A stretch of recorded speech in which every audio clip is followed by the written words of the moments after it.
السلام علیکم دوستو، امید کرتا ہوں آپ سب خیریت سے ہوں گے۔ اس ویڈیو میں میں آپ کو ایک کہانی سناتا ہوں جس کا عنوان ہے سونے کا انڈا۔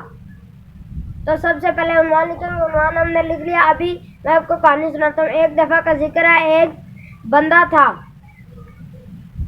ایک شخص تھا، ایک گاؤں میں ایک شخص رہتا تھا جس کے پاس ایک مرغی تھی۔ اس کی مرغی روز ایک سونے کا انڈا دیتی تھی۔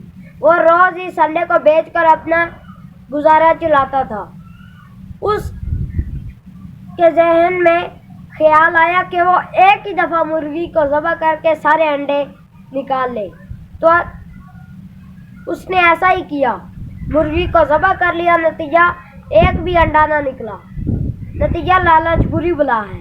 اللہ حافظ۔